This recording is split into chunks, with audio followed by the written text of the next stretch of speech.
pendidikan. Sudah ada pendidikan, baru kita rinci. Nih minggu ini ada berapa minggu? Misalnya Januari ada berapa minggu? Ya, banyak minggu dulu.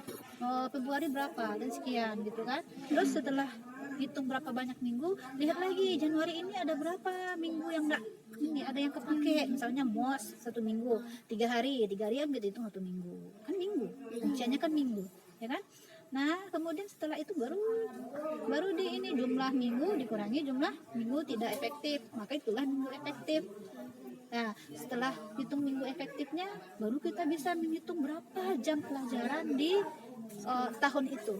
Jam pelajaran efektifnya bagaimana caranya? Minggu efektif dikali dengan berapa jam pelajaran 1 minggu. Misalnya di kelas 11 kan 4 jam pelajaran 1 minggunya, sedangkan minggu efektifnya mungkin 15 misalnya kan, berarti 15 kali 4 berarti berapa? 15 kali 4 berapa? Misalnya 60 ya. Maka untuk tahun itu semester 1 misalnya 60 jam pelajaran jam efektifnya. Udah sampai ke situ baru kita program tahunan. Dari program tahunan gimana caranya? 60 jam pelajaran itu mau didistribusikan ke sekian KD. Misalnya ada 7 KD, berarti 60 itu kita distribusikan ke 7 KD itu. Ya, mendistribusikannya itu juga pertimbangan kita sendiri. Tergantung kepadatan materinya gitu ya? Iya itu dia, tergantung kita. Kira-kira ini yang materinya padat yang mana ya? Kayaknya sistem peredaran darah ini harus detail ini menjelaskan misalnya. Mungkin kita alokasikan lebih banyak. Terus jaringan hewan, jaringan tumbuhan kayaknya ini tidak terlalu penting lah, karena nanti juga dipelajari lagi kan. Udah kita kasih aja sedikit. Nah itu kita yang menentukan. Terus penilaian hariannya kita mau berapa kali? Nah kita yang menentukan. Udah selesai. Satu minggu kan bisa tidak. Minggu misalnya minggu ketiga bulan Januari, minggu ketiga Januari, minggu depan, minggu ke 1 Februari udah selesai gitu kan. Terus pada sistemnya bisa lagi. Nah jadi kan program sebenarnya kita tahu. Oh ini ya. Terus sekarang saya sedang di sini. Seharusnya minggu ini saya sudah membahas tentang sistem gerak kebawahan ya. Nah itu menjadi dari kita. Ternyata kita sudah minggu kesekian belum selesai sistem gerak. Terlalu banyak materi yang tidak ditangani.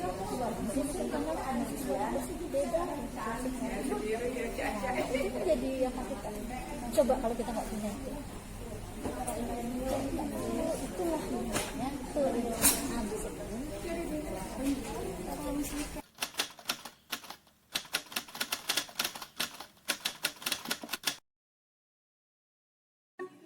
Kelas itu saya dulu ketemu yang kayak gitu. Oh ternyata ini di penyebabnya satu, terlalu banyak kegiatan. Kedua, misalnya kelas itu beribut orangnya gitu. Itu kan jadi masukan bagi kita. Masalah gimana caranya? Kita yang harus berpikir nanti kalau saya ngajar di kelas itu lagi, RPP-nya harus berubah. Nggak bisa seperti ini. Harus ada catatan khusus ya, harus ada catatan khusus. Nah, kembali lagi kita.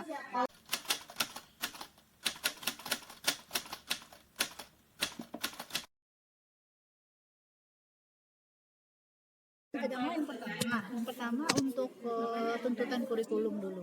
Kalau pembelajaran biasa tentu guru kan harus menyusun dulu program tahunannya, program semesternya, kemudian merinci lagi ya dari sekian banyak materi apa kira-kira materi-materi urgen yang harus diberikan kepada siswa. Tapi kalau di masa pandemi ini adalah hal yang mustahil, kita harus menuntaskan tuntutan kurikulum yang sekian banyak materinya. Kemudian juga kan kalau sekarang untuk di masa pandemi, kurikulum di masa pandemi kan juga sudah mulai dirubah sedikit. Ada beberapa hal yang tidak perlu kita sampaikan. Ada beberapa materi-materi yang udah dipotong-potong.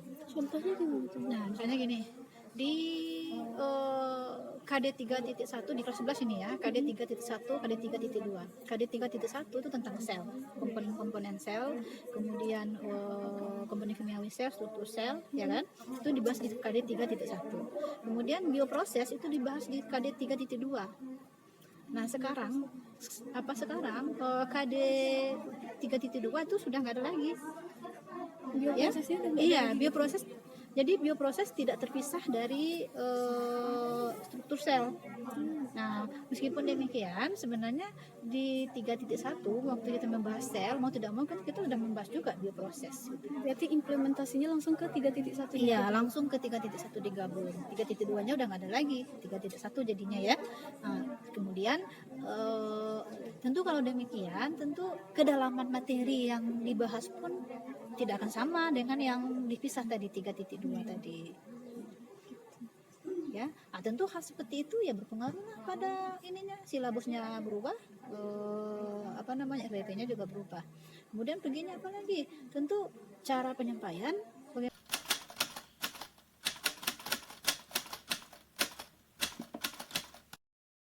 distribusikan. Kalau yang apa sih, Tasya pernah dengar yang MGMP itu?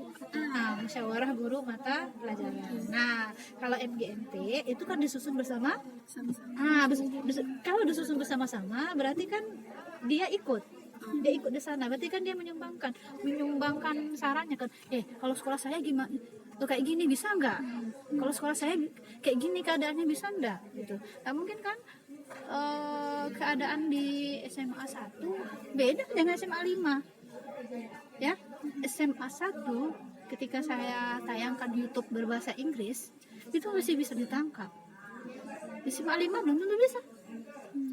Ya tentu beda, nggak bisa. Tetapi ketika itu dirumuskan di MGMP, paling tidak standar.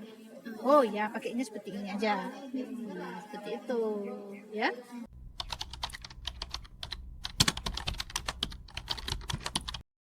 Teoritis mungkin.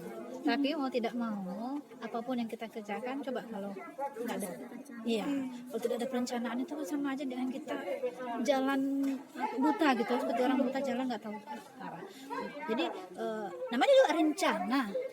Kalau rencana tidak harus sama persis. Coba bayangkan betapa kakunya seorang guru. Langkah 1 guru menyampaikan ini, langkah 2 guru menyampaikan ini. Tentu tidak. Ketika kita di dalam kelas, maka dia akan mengalir, ya. Tapi sekali lagi RPP silabus itu acuan kita nanti mau menyampaikan apa ya. Walaupun nanti sebenarnya kan tidak selalu akan seperti itu, karena yang kita hadapi adalah makhluk hidup yang bisa berubah-ubah. Yang RPP yang dibuat di RPP itu adalah standarnya anak-anak dia mendengarkan. Sebab apa ketemu seperti itu? Tidak kan? Macam belum lagi pertanyaan-pertanyaan. Bisa jadi yang 2 jam yang alokasi waktunya, bisa jadi nggak 2 jam, bisa jadi malah 4 jam karena saking asiknya apa kan. Jadi tidak harus sama persis, tetapi paling tidak itu adalah acuan.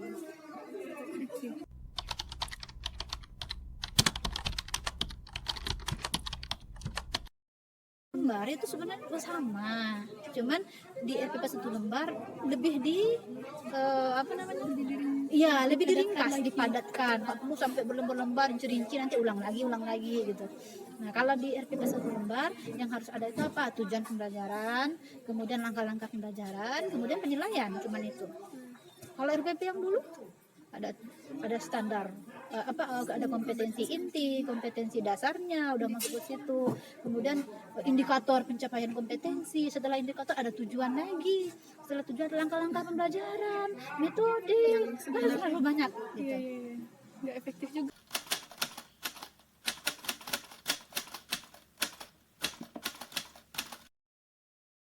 Itulah gunanya supervisor. Ada supervisi kan, ibu ini sudah bikin. Jadi kan sebenarnya kan setiap awal tahun itu kan selalu ada supervisi. Lihat dulu nih perangkatnya udah siap apa belum. Meskipun pada kenyataannya tetap saja ada yang nggak selesai. Tapi kan seiring dengan jalan,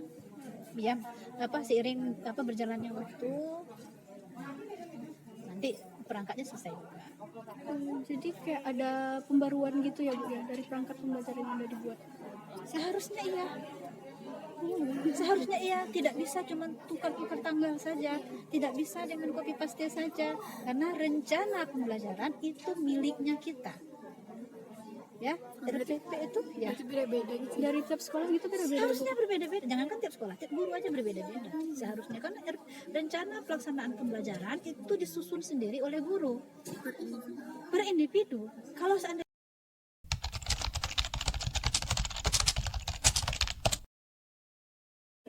Untuk medianya sendiri gimana Bu? media sendiri, kalau ibu masih biasa menggunakan yang pertama ibu bikin ininya lembar kerjanya ya, lembar kerja. Terus yang kedua udah biasa ya pakai slide, cuman bedanya sekarang slide-nya kita rekam lagi ya, kita bikin dalam bentuk video. Karena kan kalau slide-nya saja tentu tidak efektif untuk apa. Dan kemudian ibu kan misalnya waktu di Google Form untuk isi apa namanya tuh, bukan daftar hadir kan ibu buat yang nanti pertanyaan berikutnya, media pembelajaran yang paling efektif menurut kamu apa. Nah mau tidak mau, mau tidak mau kan ibu dapat masukan juga dari dari siswa. Kebanyakan mereka memang menginginkan, malahan mereka lebih menginginkan sebenarnya Zoom atau Webex. Soalnya Kan ada bisa interaksi yang kan bisa berinteraksi kan. Cuman kesulitannya itu kalau pakai Zoom dengan Webex nggak akan dipakai. Tapi kan udah ada kuota gitu nggak sih Bu? Kan baru sekarang. Kan baru sekarang. Daring sudah berapa lama? Udah ada beberapa bulan yang lalu, Iya. sejak Maret. Ya, kemudian jaringan juga kan tidak semua anak memiliki jaringan yang bagus. Kalau yang jauh-jauh di atas itu kan nggak bisa.